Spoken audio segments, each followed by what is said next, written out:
दिगंबरा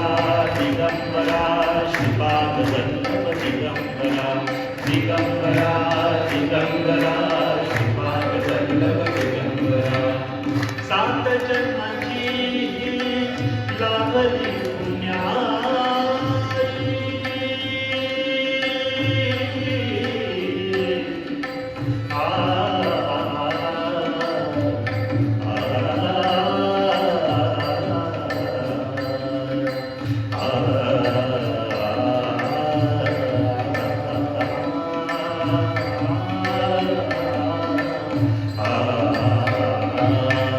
सात जन्माची लाभली पुण्याई म्हणून सहलो पालखीचे कोळी म्हणून सहलो पालखीचे कोळी शांत माया मुक्ती पहाटे सारखी शांत माया मुक्ती पहाटे सारखी निघालो दत्ताची पालखी निघालो घेऊन दत्ताची पालखी दिगंबरा दिगंबरा श्रीपाद वल्लभ दिगंबरा दिगंबरा दिगंबरा श्रीपाद वल्लभ दिगंबरा पांडवरणाची जीवाला योगी पांडवरणाची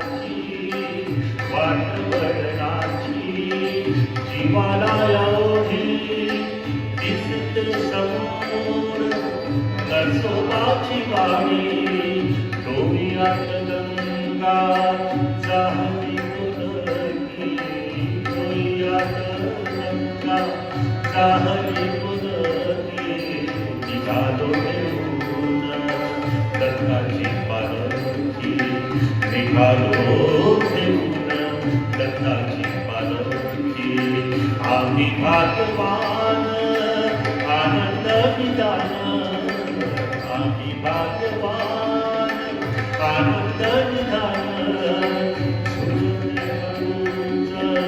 दत्ताची पालखी सुरते हळूच दत्ताची पालखी निघालो घेऊन दत्ताची पालखी दिगंबरा दिगंबरा श्रीपाद वल्लभ दिगंबरा दिगंबरा दिगंबरा श्रीपाद वल्लभ दिगंबरा दिगंबरा दिगंबरा श्रीपाद वल्लभ दिगंबरा दिगंबरा दिगंबरा श्रीपाद वल्लभ दिगंबरा ओ दिगंबरा दिगंबरा श्रीपाद वल्लभ दिगंबरा दिगंबरा दिगंबरा श्रीपाद वल्लभ दिगंबरा. त्यांची थोडक्यात लौकिक ओळख करून देते. त्यांचं लौकिकातलं नाव आहे सौ अनुजा अंकुश जानवेलकर. त्यांच्या आध्यात्मिक प्रवास वयाच्या 9व्या वर्षापासून सुरू झालेला आहे आणि श्री रामकृष्ण परमहंस ह्या परंपरेतले स्वामी भूतेशानंद यांची त्यांना दीक्षा प्राप्त झालेली आहे. पुढे महाविद्यालयीन जीवनातच साधना हा त्यांच्या जीवनाचा अविभाज्य घटक बनला. हे आपल्याला ऐकायला आनंद होईल. तरुण पिढीला ते सांगितलं की त्याच्यामुळे त्यांची एवढी लवकर एवढी प्रगती झालेली आहे.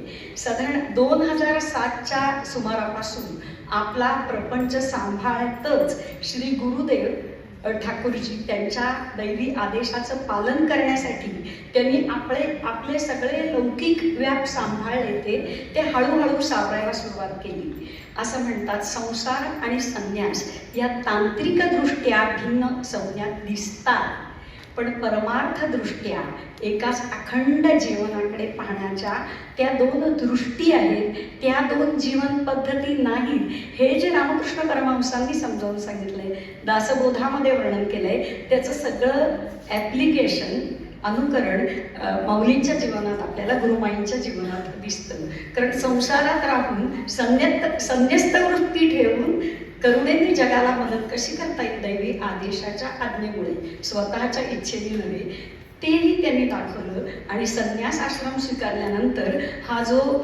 गळवळ्याच्या पोटी शिष्यांचा जो समुदाय किंवा समाज बांधावा लागतो तो खूप कौशल्याने आणि निस्वार्थीपणाने हाताळावा लागतो. त्यामुळे संन्यासामध्ये सुद्धा एक संसार त्यांना मांडावा लागतो. खूप एक उदाहरण देते.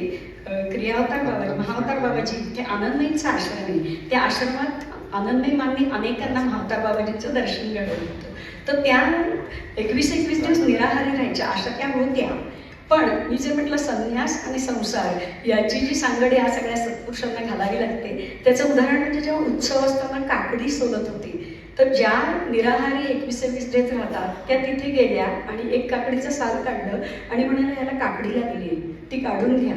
कारण भक्तांच्या पैशाने उत्सव साजरे होतात आणि हे सत्पुरुष असतात, हे स्वार्थ ओलांडून समाज मनाचं अंतरकरण ना समाज मनाचं ते अंतर्यामी लपलेल्या अव्यक्त असलेल्या आत्म्याचा अभ्यास करायला शिकवत असतात. त्यामुळे ते म्हणाले की कुठल्याही भक्ताचा एकही पैसा वाया गेला तर आम्हाला ईश्वराला उत्तर द्यावं लागतं, इतकं प्रत्येक जीवातल्या आत्मतत्वाचा अभ्यास करतात. आणि हे सद्गुरू किंवा हे संत समाजात वावरताना आपल्याला शिकवत असतात. तीच सगळी शिकवण आपल्याला गुरुमाईंच्या कामातनं दिसणार आहे. त्यांनी जेव्हा हे कार्य वाढवलं तेव्हा काही लेख, त्रैमासिक, वार्षिक अंक प्रकाशनं, त्यांची स्वतःची प्रकाशनं चालू होती. एकीकडे त्यांचा लौकिकात त्यांचा व्यवसाय होता, ते स्वतः MBA झालेले आहेत. त्यांना सांगितलेलं आवडणार नाही, पण मला मोह झाला म्हणून मी सांगून टाकले की जी आपण सहज गमावतो, सहज सोडतो, सहज वाया घालवतो. तर त्याने सांगितलं की घड्याळाचे काटे जे फिरतात आणि जो आवाज येतो ना, तर ते ईश्वराच्या हृदयाची धडकन आहे. आणि त्या ह्याच्यावर जर का तुम्ही लक्ष देऊन आपलं जीवन जगलात ना, तर मग वेळ तुमची कधी बिघडत नाही. तुम्ही वेळेची कदर करा, वेळ तुमची कदर करा. त्यामुळे मला म्हणजे इतकं वेगळं त्यांच्याकडनं ऐकायला मिळायचं, इतकं म्हणजे असं वाटायचं की खरंच इतकं ॲडव्हान्स कोणी असू शकतं. आणि आपण असं म्हणतो की बाबाजींचेही गुरु बाबा भद्रबाबू म्हणजे ते किती किती शतकांपूर्वीचे असतील आणि तेव्हाही ही अशी मेंटॅलिटी होती, इतका ॲडव्हान्स विचार करण्याची पद्धती होती आणि आज आमच्याकडे ती नाही. असं म्हणजे त्यांनी सांगितलेलं की आज खूप भांडणं होतात धर्माच्या नावावर, तर लोकांना धर्मच कळत नाही.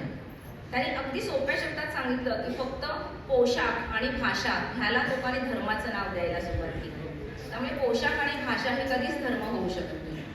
तुमच्यामध्ये जी इमानदारी आहे, जो प्रामाणिकपणा आहे, ते खरा धर्म आहे, तो खरा धर्मनिष्ठ, त्याच्यामध्ये तो प्रामाणिकपणा आहे. आणि मला ते इतकं भावलं की म्हणजे आज जे आपण पाहतोय की फक्त पेहरावावरून, फक्त भाषेवरून, म्हणजे मलाही विचारलं गेलं की फकीरियत हे उर्दू नाव का दिले. म्हणजे प्रत्येक इंटरव्ह्यूमध्ये तो प्रश्न मला विचारला गेलेला आहे. अगदी आता काल बेबियानाला थिएटर व्हिजिट झाली, तिथेही मला हे विचारलं गेलं की तुम्ही फकीरियत हे उर्दू नाव का दिले पिक्चरला. तर तेव्हा त्यालाही मला हे सांगावं लागलं की फकीरियत नाव हे काही कोणत्या धर्माचं प्रतीक नाही आहे, ही भाषा आहे. आणि ती भाषा हे त्याग, समर्पण सांगते सगळ्या विभूतींचं, सगळ्या गुरूंचं. त्यामुळे ज्यांच्याकडे अगदी भरपूर काही आहे तरीही ते अनासक्त आहे. आणि ती अनासक्ती म्हणजेच त्यांची ती फकीरी वृत्ती आहे. आणि म्हणून त्याला ते फकीरियत नाव दिलेलं आहे, हे मला प्रत्येक वेळेस सांगावं लागलं. तर त्याच्यामुळे आपल्यामध्ये जे काही हे विचार करण्याची पद्धती आहे की जी थोडीशी नको असायला हवी, ती कदाचित आपल्या आध्यात्मिक जीवनाला थोडंसं आपल्याला मागे खेचणारी आहे, तर ती आपल्याला बदलावी लागेल. आणि बाबांनी मला जे जे काही शिकवलं आणि जे जे काही सांगितलं त्याच्यामध्ये ते सगळं आहे की जे आपल्याला परिपूर्ण अध्यात्माचा मार्ग दाखवेल. जेव्हा आपण आध्यात्मिक होण्याचे विचार, म्हणजे मला खूप माणसं विचारतात की आम्हाला आध्यात्मिक व्हायचं आहे, तर आम्ही काय करायचं, आम्ही कोणती व्रतवैकल्य करायची, कोणत्या उपासना करायच्या, कोणते ग्रंथ वाचायचे. तर तेव्हा मी त्यांना सांगते की तुम्ही फक्त इमानदारीने आपल्या रोजच्या जबाबदाऱ्या पूर्ण करा. तुम्ही स्वतः जीवनामध्ये इतके प्रामाणिक राहा की तुमच्याकडनं काही चुकीचं घडणार नाही, तुमच्याकडनं काही कोणाला त्रास होणार नाही. तुम्ही तुमचं जीवन प्रामाणिकपणे जगा, जबाबदाऱ्या पूर्ण करा. अगदी रोज मंदिरात गेलं पाहिजे आणि चढावे दिले पाहिजेत, काही कसलीही गरज नाही. तुमचं आयुष्यच एक असं करा की तेच एक मंदिर आहे, तीच एक उपासना आहे. की जे काही ॲक्शन करतो, जे काही करतो, वागतो, बोलतो, ते त्यांचं असं म्हणणं आहे की 24 तासामध्ये तुम्ही उठल्यापासून झोपेपर्यंत आणि झोपल्यापासून उठेपर्यंत, म्हणजे तुम्ही जागृत अवस्थेत आणि निद्रा अवस्थेत जे जे काही करता, जे जे काही विचार करता, कृती करता, त्या सगळ्याला क्रिया म्हटलं जातं. त्यामुळे क्रिया ही फक्त 2-2.5 मिनिटांची नाही. 2-2.5 मिनिटांची तुम्ही फक्त ती प्रक्रिया करता, श्वास घेणं, सोडणं आणि ती. पण क्रिया म्हणजे की तुम्ही पूर्ण दिवसभर जे काही वर्तन करता, जे काही वागता, जे काही बोलता, जे काही विचार करता, ती प्रत्येक गोष्ट म्हणजे क्रिया. आणि जर का ती व्यवस्थित असेल तर आपल्याला गुरु येण्यापासून, गुरु कृपा मिळण्यापासून कोणीही थांबवू शकत नाही. त्यामुळे आपण आपल्या वागण्यावर सर्वात जास्त लक्ष ठेवावं लागतं. आपलं नेमकं काय होतं की आपण स्वतःपेक्षा इतरांवर आपलं जास्त लक्ष असतं. कोणी काय केलं, कोणी काय वागलं, कोणी काय बोललं, आणि त्यामुळे आपण स्वतःकडे लक्ष मात्र देत नाही. त्यामुळे जर का हा सतत विचार केला की आपण जे वागलो ते योग्य आहे का, जे बोलतोय ते योग्य आहे का, जे करतोय ते योग्य आहे का, तर आपल्याकडनं होणाऱ्या चुका निश्चित कमी होते आणि त्यामुळे आपण पुढे जातो.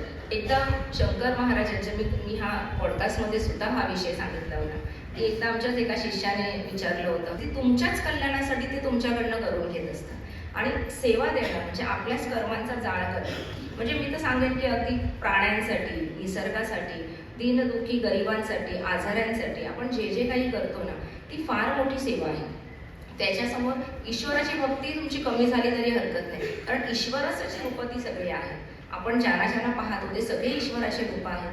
तुमच्यामध्ये आहे, माझ्यामध्ये आहे, बाहेर आहेत लोक त्यांच्यात आहे, अगदी रस्त्यावरच्या कुत्रा मांजरीमध्ये आणि सगळ्या कीटकांमध्ये, प्राण्यांमध्ये त्याच ईश्वराचं रूप आहे. मग त्या ईश्वराकडे आपलं का नाही लक्ष जातं? आपल्याला फक्त फोटोतला आणि मूर्तीतलाच ईश्वर आवडतो, त्यांनाच बघायला आवडतं. आपल्याला रामदर्शन, श्रीरामांचं दर्शन हवं असेल तर तो पाठीवर बाण लावलेलाच हवं, असं का? आपल्याला का वाटतं की त्याने कायमच युद्धाच्याच भूमिकेत आपल्या समोर यावं? का नाही एखादा स्वैराचार छानपणे आनंदाने असा वावरणारे श्रीराम आपल्याला बघावेसे वाटत? तेही वावरले असतील ज्यावेळेस जंगलात होते, छानपैकी त्यांनी फेरफटका मारला असेल, जंगलात ते फिरले असतील, त्यांनीही काही आनंदाचे क्षण हे केले असतील. तसे श्रीराम आपल्याला नको असतात. आपल्याला देवीचं दर्शन म्हटलं, कालीचं दर्शन म्हटलं की ती अशी एकदम युद्धाच्या स्वरूपामध्ये जीभ बाहेर काढून रागिष्ट वृत्तीनेच दर्शन व्हायला हवं. तर आपण